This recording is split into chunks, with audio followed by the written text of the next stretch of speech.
किसी भी ऐरे गहरे नत्थु खैरे छिछोरे को अपनी लाइफ में लाकर अपनी लाइफ ना बर्बाद करना।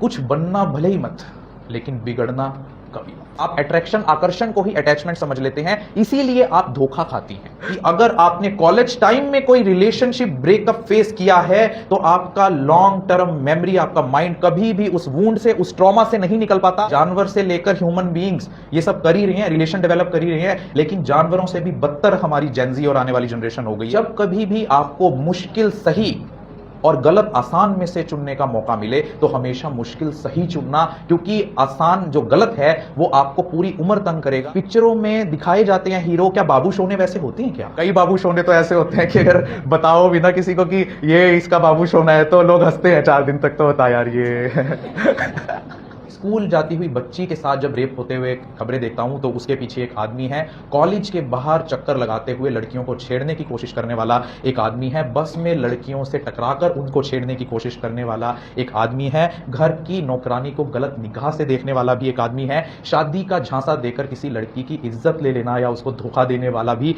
एक आदमी है। किसी शादीशुदा औरत को अपने प्यार में बहला फुसलाकर उसका घर खराब करने का जिम्मेवार भी एक आदमी है। घर वालों के साथ मिलकर अपनी पत्नी को ताने देने वाला और मारपीट करने वाला भी एक आदमी है। औरतों को कम कपड़ों में दिखाकर अपना सामान बेच देने वाला भी एक आदमी है। आगे बढ़ने के नाम पर उसकी इज्जत ले लेना या उसका शोषण करने वाला भी एक आदमी है। लड़की ट्रेन की तरह आती है, एक आएगी एक जाएगी अगली फिर आएगी, ये कहने वाला भी एक आदमी है। अपनी बेटी के सपनों को कुचलने वाला बाप भी एक आदमी है। और औरतों पर बेफालतू की रोक टोक लगाने वाला भी एक आदमी है। इसके साथ ही मैं आपको बहुत बहुत बधाई देता हूं।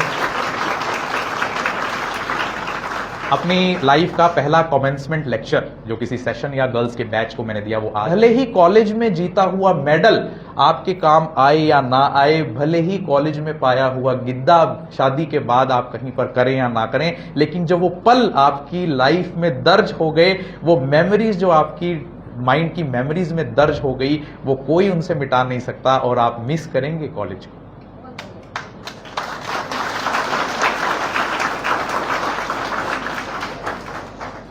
मैं स्वागत करता हूं आप सभी छात्राओं का जिन्होंने आज पहली बार या जीवन में पहली बार कॉलेज के प्रांगण में स्कूल की सीढ़ियों को पार करते हुए इस चौखट पर कदम रखा है और नए सपनों और उमंगों के साथ अपनी जीवन की शुरुआत करने जा रहे हैं। तो एक बार खुद के लिए जोरदार क्लैपिंग करो। तो अब स्कूल ने तो तुम्हें कह दिया है कि ये गलियां ये चौबारा, यहां आना ना दोबारा। और अब कॉलेज में तुम्हें ऐसा कुछ नहीं करना है कि कॉलेज ये कहे कि मेरे अंगने में तुम्हारा क्या काम है। तो आइए शुरू करते हैं वो असमंजस, वो कश्मकश जो अब तक 11 साल के डिपार्टमेंटल सर्विस के दौरान आप जैसे यंगस्टर्स को जब मैं हैंडल करता हूं अपनी साइकेट्रिक ओपीडी में, तो उनके जिस तरह की कश्मकश और असमंजस होती हैं, जो कोई भी मोटिवेशनल स्पीकर इंटरनेट के माध्यम से, सोशल मीडिया के माध्यम से आपके वो कश्मकश दूर नहीं कर सकता, क्योंकि वो लोग एक बिजनेस चलाते हैं मोटिवेशन का, और हम लोग हैंडल करते हैं पेशेंट्स को और जानते हैं कि क्या कुछ सवाल यंगस्टर्स में आजकल कॉलेज लाइफ को ज्वाइन करने के बाद डेवलप हो रही हैं, स्पेशली इन जेनजी। जेनजी होती है जनरेशन जेड, जूमिंग जनरेशन, जो 1997 से 2020 के बीच पैदा हुई है, और 2020 से आगे की जो जनरेशन है वो है जनरेशन अल्फा। और आपने अक्सर सुना भी होगा कि जेनजी आजकल बहुत ज्यादा मेंटल हेल्थ इश्यूज से ग्रसित है, अपनी लाइफ को लेकर सवालों में उलझी हुई है। 1901 से लेकर जब तक जनरेशन के स्ट्रक्चर फॉलो हो रहे हैं कि कौन सी जनरेशन कौन सी कहलाती है, हम लोगों की लाइफ, जनरेशन की मेंटेलिटी कॉम्प्लिकेटेड ही होती जा रही है लाइफ को लेकर, जबकि सिंप्लीफाइड होनी चाहिए थी। साइंस ने और ह्यूमैनिटी ने इतनी तरक्की कर ली है, बट ये स्टूपिडिटी है हमारी ह्यूमैनिटी की कि आज की जेन जी उतनी ही बेकार हो गई है और उनके हाथ में जो फोन है वो और स्मार्ट होता जा रहा है। तो आइए जानते हैं कि आपकी लाइफ को लेकर आपके मन में क्या कुछ वो सवाल आएंगे जब आपने ये कॉलेज ज्वाइन किया है। ग्रेजुएशन के दौरान जब आपको चैलेंजेस आएंगे, तो जो यंग पेशेंट्स हमारे पास क्वेश्चंस लेकर आते हैं, क्वेश्चनियर्स लेकर आते हैं, सबसे पहले वो बात करते हैं किस्मत की, डेस्टिनी की, प्रारब्ध की। वो बोलते हैं कि मेरी तो किस्मत ही खराब है, लेकिन आपको एक चीज बता देता हूं कि जितनी मेरी लाइफ की समझ है और जितना मेरा एक्सपीरियंस रहा है अपने साइकेट्रिक पेशेंट्स के साथ, तो मैंने उनकी लाइफ जर्नी को समझकर यही समझा है कि जो डेस्टिनी है, प्रारब्ध है, वो पहले से प्री डिस्टाइंड है। उसमें सिर्फ हमारा 10% ही कर्म फल का योगदान है। Otherwise 90% of our life situations, external forces are governed by the external factors and social forces. You can not have a control over that.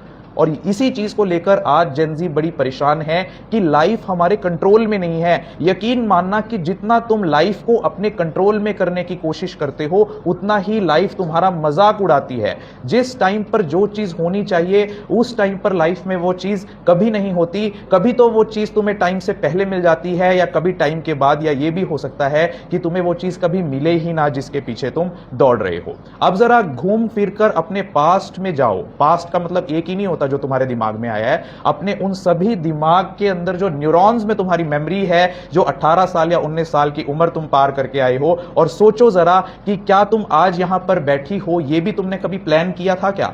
You have not plan that. You have not anything plan about this day कि आज आप इस कन्या महाविद्यालय ढांड डडवाना में बैठे होंगे और मुझे सुन रहे होंगे। और इससे हमें क्या सीखने को मिलता है, जो हमारी काउंसलिंग का भी पार्ट होता है। डेस्टिनी अगर तुम्हें कोई चीज ना दे तो उससे तुम्हें लड़ना नहीं है, बल्कि उसके लिए एक्सेप्टेंस और ग्रेटिट्यूड करना सीखो। जो तुम्हें लाइफ में मिला है उसके लिए ग्रेटिट्यूड शो करो, और जो तुम्हारे पास कमी है या जो तुम्हारे पास कम है, जिसकी तुम्हें डिजायर है, जिसका तुम्हें ड्रीम है, उसे एक्सेप्ट करना सीखो। तो तुम पाओगी कि तुम्हारी 90% प्रॉब्लम्स ऑफ द लाइफ है वो सॉल्व हो जाएंगी, और बाकी जो 10% है वो तुम्हारे कर्मों से सोल्व होगी। So this is the most frequently asked questions of the youngsters of generation Z, that what about destiny? क्या है हमारी किस्मत, क्या है हमारा प्रारब्ध, और पहले से सब प्रीडिस्टाइंड है क्या? Yes, everything is predestined. और रही बात मैट्रिमोनियल अलायंसेस की, पार्टनर्स की, कि किससे आपका रिलेशनशिप लाइफ लॉन्ग रहेगा, वो सब भी आपके प्रारब्ध में पहले से लिखा हुआ है। अगर आपके प्रारब्ध में नुकसान होना लिखा है तो आपको डेस्टिनी गलत इंसान से ही मिलवाएगी, और अगर आपके प्रारब्ध में आपका फायदा होना लिखा है, आपके प्रारब्ध में IPS बनना लिखा है, तो डेस्टिनी आपको सुबह 4 बजे उठाएगी, और जो आप सुबह 4 बजे पढ़ेंगे वही एग्जाम में आएगा। और एक व्यक्ति जो पिछले 6 साल से IAS की कोचिंग ले रहा है लक्ष्मीनगर में, वो खूब सालों से मेहनत कर रहा है, लेकिन एग्जाम में उसके पढ़े हुए क्वेश्चंस नहीं आते। So you have to develop faith in divine, you have to have develop faith in your destiny, so that whatever you will manifest, you will reach that, you will get that। तो समझ में आया आपको destiny, प्रारब्ध और कर्म फल का ये सिद्धांत। अब हम चलते हैं पेरेंट्स एंड डिसीजंस पर। ये सबसे इंपॉर्टेंट पॉइंट है। कॉलेज में आने के बाद हम लोग वो एज क्रॉस कर लेते हैं जब भारत का संविधान या कॉन्स्टिट्यूशन भी हमें हमारे राइट्स के लिए बोलता है कि आप 18 साल के हो गए, अब आप अपनी मर्जी से फैसले ले सकते हैं। लेकिन अगर भारत के सामाजिक ढांचे की बात करें, सोशल स्ट्रक्चर की बात करें, तो आज भी हमारे फैसलों में, ज्यादातर फैसलों में पेरेंट्स का इन्वॉल्वमेंट होता है। यस और नो? यस। अब आप जरा ध्यान से समझिए कि पेरेंट्स के बारे में हमारी साइकोलॉजिकल कंडीशनिंग किस तरीके से की गई है। हमें शुरू से ही ये कंडीशन किया गया है कि पेरेंट्स हमेशा सही हैं। यस और no? Parents and your decisions. Parents बनना कोई समझदारी की बात नहीं है। 2 स्टूपिड पर्सन, एक लड़का और एक लड़की जो बिल्कुल मूर्ख हैं, उनकी शादी हो गई और वो दोनों पेरेंट्स बन गए। बायोलॉजिकल प्रोसेस है, वो पेरेंट्स बन गए और वो अपने बच्चे के लिए अब कुछ फैसला लेने लगे हैं। पेरेंट्स बनना समझदारी की निशानी नहीं है। अपने बच्चे के लिए सही सोचना और अपने बच्चे के लिए सही फैसला लेना, इन दोनों में बहुत अंतर है। अगर हर पेरेंट अपने बच्चे के लिए बिल्कुल सही फैसला ले लेता तो मान लीजिए, सोच लीजिए कि विश्व में, दुनिया में कोई प्रॉब्लम ही ना होती, कि सभी पेरेंट्स ने अपने बच्चों के लिए बिल्कुल सही फैसला ले लिया, सारी प्रॉब्लम सॉल्व हो गई। और भगवान को भी फिर बच्चे को दिमाग देने की क्या जरूरत थी कि भाई जब तुझे अपने दिमाग से काम ही नहीं करना, सारा काम तेरे पेरेंट्स नहीं करना है। तो अब कहां से ये कॉन्फ्लिक्ट शुरू होता है? पेरेंट्स का माइंड अपनी जनरेशन से लिंक्ड है और आपका माइंड आज की जनरेशन से लिंक्ड है। हर 20 साल और 21 साल में जनरेशन बदल जाती है। जैसे lost generation, generation X, generation Y, generation Z, alpha generation, तो इन सभी जनरेशन में 20-20 साल का फर्क है, 2 डिकेड्स। इन 2 डिकेड्स में 20 साल में सोच बदल जाती है, माहौल बदल जाता है, परिवेश बदल जाता है, लोग बदल जाते हैं, समाज बदल जाते हैं, आर्थिक ढांचा बदल जाता है, देश बदल जाते हैं, दुनिया बदल जाती है, साइंस बदल जाती है। उस एक्सपीरियंस के बेस पर पेरेंट्स आपके लिए फैसला लेने की कोशिश करते हैं। और जबकि आप जिस स्टेज से गुजरे हैं, जिन लोगों के बीच में पले हैं, बड़े हैं, स्टूडेंट्स में, कॉलेज में, स्कूल में, हॉस्टल में, आप उस परिवेश के हिसाब से सोचते हैं। लेकिन ये स्कूलिंग और ये कॉलेज एजुकेशन, इन सब का मेन एजेंडा सिर्फ आपको सब्जेक्ट्स में एक्सपर्ट करना नहीं है, ध्यान से समझना, ये आपको आपकी कॉलेज लाइफ में हेल्प करेगा कि आपने अपनी कॉलेज लाइफ कैसे बितानी है। ये सब चीजें आपकी मैच्योरिटी प्रोसेस का हिस्सा हैं। जब आप दुनियादारी में आते हैं तो आपको थॉटफुलनेस होना चाहिए, माइंडफुलनेस होना चाहिए, अवेयर होना चाहिए, नॉलेजेबल होना चाहिए, अंडरस्टैंडेबल होना चाहिए। तो जब ये सारी क्वालिटीज आप में डेवलप हो जाती हैं तब आप अपने पेरेंट्स के डिसीजन को क्वेश्चन कर सकते हैं। लेकिन आज हो क्या रहा है कि कॉलेज लेवल तक बच्चे पहुंच गए, कॉलेज लेवल तक बच्चों ने पास कर लिया, लेकिन उनके अंदर एज की मैच्योरिटी तो है कि मैं बड़ा हो गया हूं, मैं 18 साल का हूं, मैं 19 साल का हूं, मैं अपने फैसले ले सकता हूं, लेकिन उम्र के साथ वो सभी क्वालिटीज नहीं आती कि आप अपने पेरेंट्स के डिसीजन को क्वेश्चन कर सको। और कहीं पर तो मैंने ये देखा है, मान लीजिए ईगो की वजह से ही पेरेंट्स के साथ बच्चों का कॉन्फ्लिक्ट होता है और डिसीजंस गलत हो जाते हैं। जैसे पेरेंट कह रहा है कि तुमने ये नहीं करना, सिर्फ उस ईगो क्लैश में बच्चा गलत डिसीजन ले लेता है, या बच्चा कह रहा है कि मैंने ये करना है और पेरेंट ने अपनी ईगो के लिए नहीं तुम्हें ये नहीं करना, इस चक्कर में पेरेंट्स और जो उनके बच्चे हैं उनके डिसीजन गलत हो रहे हैं। चाहे वो मैट्रिमोनियल एलायसिस हो, चाहे वो कॉलेज ज्वाइन करना हो, चाहे वो कोर्स ज्वाइन करना हो, चाहे वो जॉब ज्वाइन करनी हो, सभी ये जो कन्फ्लिक्ट्स हैं वो ego problem and understanding problem, and because you have not developed those kind of mental abilities that you can withstand your decision, therefore this conflict occurs between parents and their children. अब इसको दूर कैसे करना है, parents और उसके बच्चों के कन्फ्लिक्ट को दूर कैसे करना है? जब भी आपके बारे में पेरेंट्स कोई डिसीजन लें या आपको कोई डिसीजन सुनाएं तो आपने अपने माइंड से भी उसको अनबायस्ड तरीके से अपने अच्छे और बुरे को ध्यान में रखते हुए उसके बारे में सोचना है। एक बहुत ही पर्सनल एक्सपीरियंस मैं तुम्हें बताता हूं, ये हाइपोथेटिकल भी हो सकता है। एक लड़की थी, उससे मेरी अट्रैक्शन हो गई, तो मुझे लगा कि इससे शादी करनी चाहिए, भाई मुझे पसंद है ये। तो मेरे और पेरेंट्स के बीच में कोई ज़्यादा डिस्टेंस नहीं है, मैं उनको बता देता हूँ कि भाई ये मेरी प्रॉब्लम है या ये मेरी असमंजस है, प्लीज़ इसे क्लियर कीजिए। तो मेरे पेरेंट्स ने बड़ी शांति से मुझे सुना, अच्छा ठीक है, क्या करती है, ये करती है, किस कास्ट की है, इस कास्ट की, क्या फाइनेंशियल बैकग्राउंड है, ये फाइनेंशियल। तो उन्होंने पता है क्या कहा, बेटा देखो एक बार तुम सोच लो, सिर्फ ये कह देना ही मेरे माइंड की सारी क्लैरिटी को क्लियर करता गया और मेरे माइंड ने फिर अनबायस्ड तरीके से उस चीज को डिसाइड किया कि ये लड़की मेरे लिए ठीक है या नहीं। Same kind of discussion should be there between parents and their children, कि आप बच्चे को अपना फैसला इस तरीके से लेने दें, इंडिपेंडेंटली तरीके से लेने दें, इस खुले माइंड से, ओपन माइंडेडनेस से, ब्रॉड माइंडेड से लेने दें कि बच्चे को भी उसमें अपना सही गलत दिखने लगे। होता क्या है कि आपके ऊपर फैसला थोप दिया जाता है और सिर्फ विरोध के चलते आप उस गलत फैसले को ले लेते हैं कि मेरे पापा ने मना किया था लेकिन वो मुझे अच्छा लग रहा है, कोई भी फैसला तो मैं यही करूंगी। This kind of discussion should be between parents and their children. अब बात आती है जो अगला प्रॉब्लम हमारे बीच, अगली प्रॉब्लम हमारे ओपीडी में बच्चे मेंटल हेल्थ को लेकर आते हैं या अपनी लाइफ को लेकर आते हैं। मैं ये करना चाहती हूं, डांसिंग करना चाहती हूं, लेकिन मेरे पापा मुझे कॉलेज भेजना चाहते हैं। I have passion for this and but my parents want that my profession should be this. There is a conflict between profession and passion and you will face that. आप फेस करेंगे अपने college life के दौरान भी, जब आप boring पाएंगे पढ़ाई को, आप कहेंगे कि ये तो मुझे करना ही नहीं था लेकिन मुझे करना पड़ रहा है। एक वकालत की लड़की मेरी ओपीडी में आई, बड़ी डिप्रेशन में, ऑब्सेसिव कंपल्सिव डिसऑर्डर उसको हो रखा, वो बार बार बाथरूम में जाती और नहाती, ऑब्सेसिव कंपल्सिव डिसऑर्डर होता है एक तरह का। तो मैंने उससे बैठकर बात की, मैंने कहा आप क्या करते हो? Sir I am law graduate. मैंने कहा तुमने अपनी मर्जी से लॉ किया? नहीं, पापा चाहते थे। जब आप प्रोफेशन और पैशन को मिक्स करते हो, ध्यान से सुनना मेरी बात को जो तुम्हें पूरी लाइफ लॉन्ग याद रहेगी, प्रोफेशन आपको जिंदा रखता है और पैशन आपको जिंदा दिल रखता है। तो इसीलिए आपको अपना सर्वाइवल मेंटेन करते हुए अपने पैशन को फॉलो करना है। अगर आपकी लाइफ की सिचुएशंस आपके पैशन को आपका प्रोफेशन नहीं बना पाई, और जरूरी नहीं है कि हर किसी का पैशन उसका प्रोफेशन बन जाए। आपको पता है मेरा पैशन क्या है? मेरा पैशन डॉक्टर बनना है ही नहीं, ना मेरा पैशन स्पीकर बनना है, ये सब मेरे को करना पड़ रहा है। मेरा पैशन है जर्नलिज्म, मैं जर्नलिस्ट बनना चाहता था और अपने प्रोफेशन के बाद भी मैंने पोस्ट ग्रेजुएशन की जर्नलिज्म में। और यकीन मानना कि डॉक्टर बनने के बाद जब मुझे सब लोग डॉक्टर के रूप में जानते हैं, मैं माइक लेकर एक गली में चला गया, रिपोर्टिंग करने के लिए चला गया। वो वीडियो मेरी मम्मी ने देख ली कहीं फेसबुक पर और मुझे मेरी मम्मी बोलती है इसीलिए डॉक्टर बनाया था, गली में खड़ा होकर माइक पकड़ के बोलेगा कि यहाँ पे गड्ढे हो रहे हैं, यहाँ पे नाला ओवरफ्लो हो रहा है। ठीक है जी, मैं सुनता रहा, मेरे ऊपर कोई इफेक्ट नहीं, बिकॉज जनरेशन गैप। 30 दिन बाद, 40 दिन बाद हमारी एक पड़ोस की आंटी, क्योंकि हमारे पेरेंट्स को भी अपनी जनरेशन वालों की बात समझ में आती है, हमारी तो आती नहीं, तो पड़ोस वाली आंटी बोली आए तेरा चोरा तो नवीन जिंदल के लिए बैठा था, 10 मिनटों के बात कर देना है, और अंग्रेजी बोला था हमारे तो समझ में भी नहीं आती। फिर मेरी मम्मी पता क्या बोली, हाँ मन्ना क्या था इसका, जो तेरा जी करे बेटे वो कर ले। So this is the nature, this is the mindset of parents. When you achieve something, they show that it's their achievement. When you lose something, they put these errors, they put these failures on your shoulders that you are a failure. But इन सबका solution क्या है?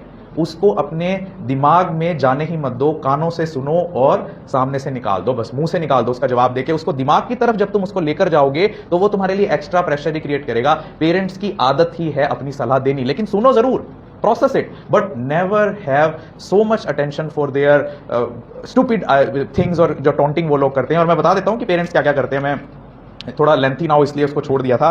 Parents आजकल क्या गलती कर रही हैं? बच्चों को टोंटिंग करना, ताने देना उनको, तुमने ये नहीं किया, तुम ये नहीं बनी, तू उठती नहीं है, तू काम नहीं करती है, तू कॉलेज नहीं जाती, तू क्या बनेगी, तू क्या करेगी, आगे ससुराल में जाके क्या करेगी। सबसे ज्यादा लड़कियों को सुनने को पड़ता है ताने देना, उनके इमोशंस को ना समझना। तुम जरा अपने पेरेंट्स को बताकर देखना कि पापा मुझे उस लड़के के लिए फीलिंग आती है, वो तुम्हारी इमोशंस थोड़ा ना समझेंगे, जबकि that is a natural physiological phenomenon of adolescents. और इसीलिए लड़कियां बिगड़ती हैं, बिकॉज पेरेंट्स कहने को तो वो कहते हैं हम तुम्हारे सबसे अच्छे दोस्त हैं, कोई बात हो हमें बताना बेटा, तुम बता के देखो जरा। इमोशनल आपकी भावनाओं को वो समझते नहीं है। जरूरत से ज्यादा अपनी फैसलों को आप पर थोपना, हर बात में आप पर थोपना, आपकी रिस्पेक्ट ना करना, ये मजाक की बात नहीं है। जैसे जैसे हम होते हैं, एज बढ़ती है हमारी, तो हमारा माइंड सोसाइटी में एक ईगो क्रिएट करता है, एक आइडेंटिटी क्रिएट करता है, मैं भी कुछ हूं। अब जैसे आज मैं डॉक्टर हूं, मेरी कोई रिस्पेक्ट है, 4-5 लोग मुझे जानते हैं, तो मेरी एक आइडेंटिटी क्रिएट होगी, ईगो क्रिएट होगी। अगर मेरे पेरेंट्स मुझे वो घर पे रिस्पेक्ट नहीं देंगे ना, तो मेरी वो ईगो हर्ट होती रहेगी, और धीरे धीरे धीरे धीरे वो जो ईगो हर्टिंग है वो एक वूंड बन जाएगी, एक जख्म बन जाएगी, जो मुझे अपने ही पेरेंट्स का दुश्मन बना देगी, मुझे वो जहर लगने लगेंगे। ये तो शुरू से ही मेरे को ऐसे करते हैं, बचपन से ही इन्होंने मेरे को ऐसे कर रखा है। और ये पेरेंट्स गलती करते हैं, रिस्पेक्ट ना करना, धक्के से कहीं पर भी शादी करना और फिर शादी तुड़वाना। पहले तो शादी करवा देंगे, और आप मानिए आज जितने भी रिसर्च हो रही है डिवोर्स में, लड़की के पेरेंट्स या लड़की की मदर ही रिस्पॉन्सिबल है डिवोर्स के लिए, वो उसको इंडिपेंडेंट होने ही नहीं देती है। और ये आपकी बिल्कुल सही स्टेज है जानने की, because after college some of the girls will be married in their later life. तो मैंने आपको पैशन और प्रोफेशन के बारे में बताया, और अब आ जाते हैं आपके सबसे फेवरेट टॉपिक पर, लव एंड रिलेशनशिप्स। देखो कितनी स्माइल आ गई। अक्सर कॉलेज को लव एंड रिलेशनशिप लाइफ से भी जोड़ा जाता है, और इसमें बहुत बड़ा योगदान हमारी हिंदी फिल्म इंडस्ट्री का, बॉलीवुड का है कि कॉलेज में जाते हैं तो कॉलेज का एक पार्ट हमारा इससे जुड़ा हुआ होता है। Love and relationships are never wrong, mind it, love and relationships are never wrong, the person is. व्यक्ति गलत या सही होता है, प्यार या रिश्ता बुरा नहीं होता। और आप लोग क्यों गलत फैसला ले लेते हैं, ध्यान से सुनना, आपका ये कंसेप्ट कोई क्लियर नहीं करेगा, ना सोशल मीडिया क्लियर करेगी, ना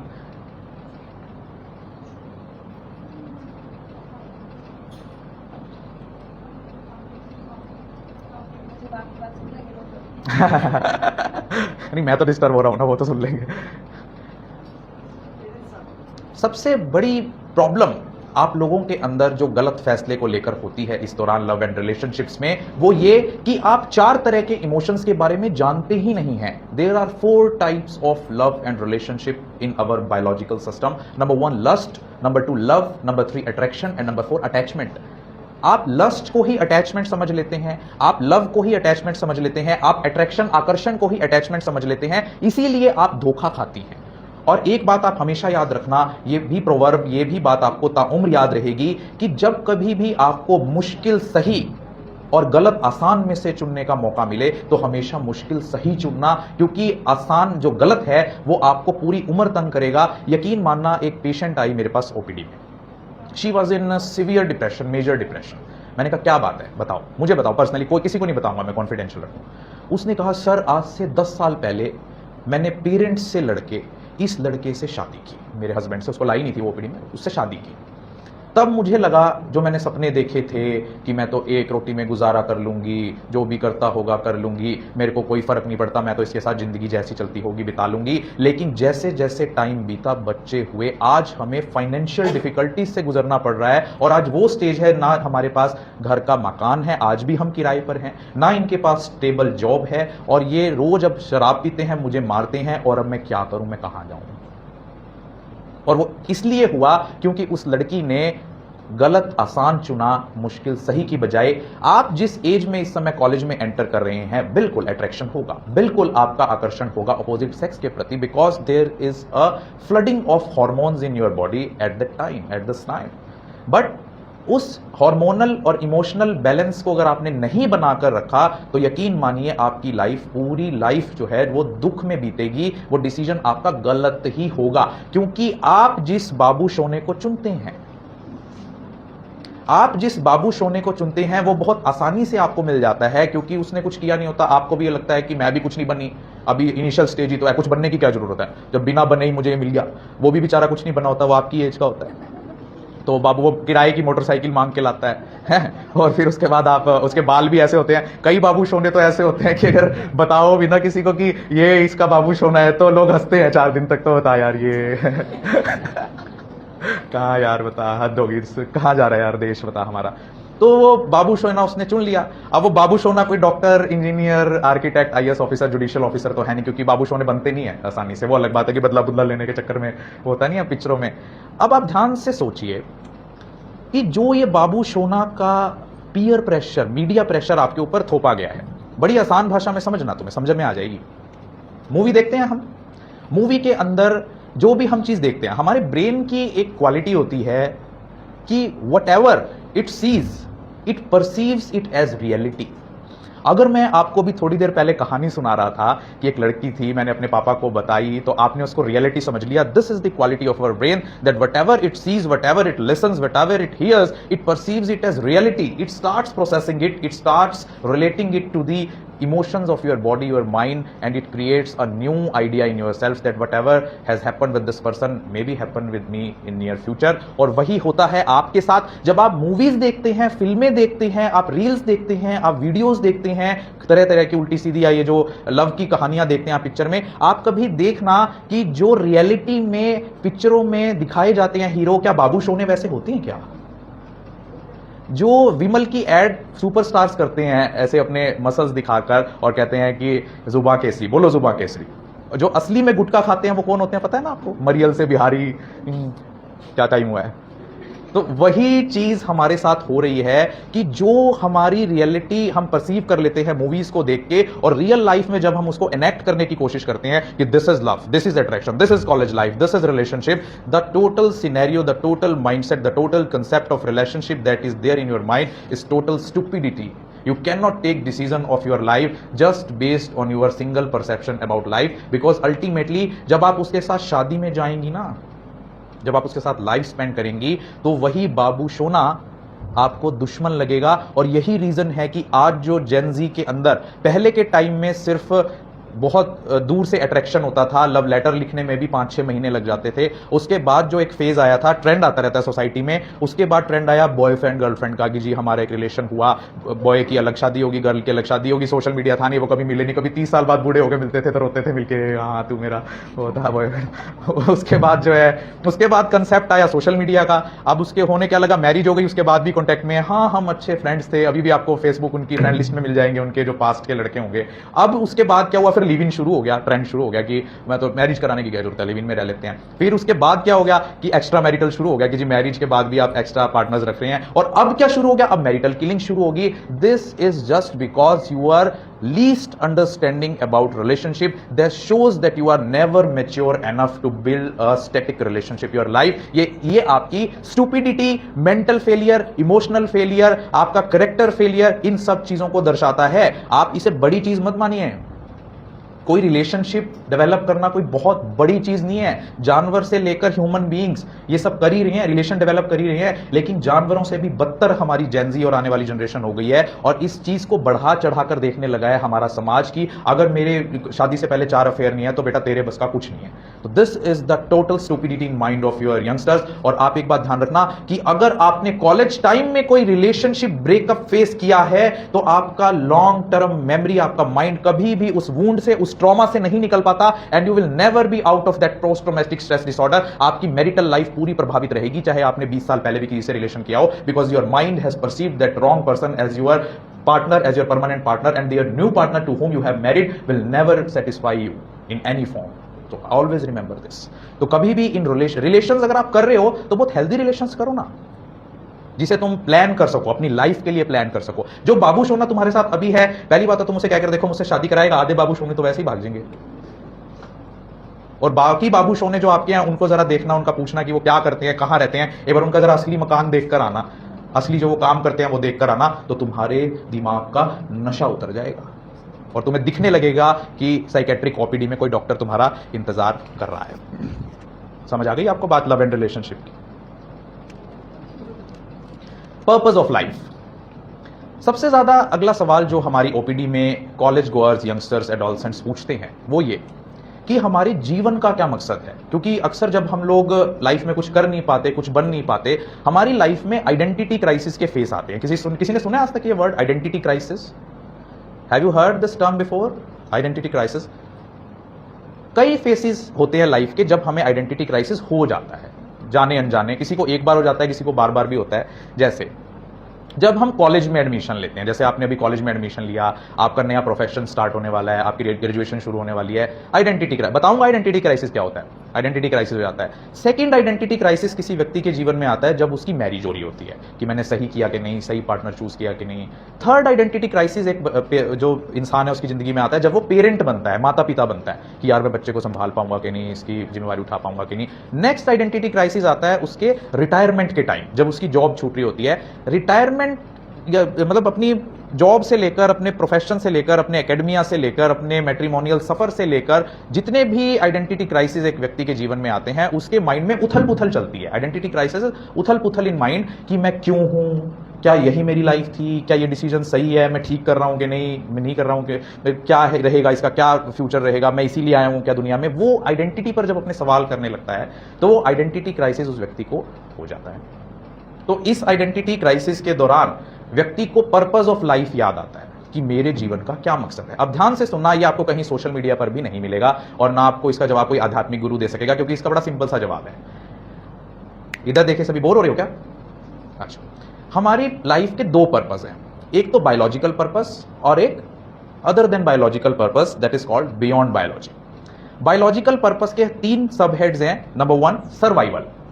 हमारा जो बायोलॉजिकल पर्पस नंबर 1 है जिंदा रहना, हम अपने आप को किसी भी तरीके से जिंदा रखने की कोशिश करते हैं।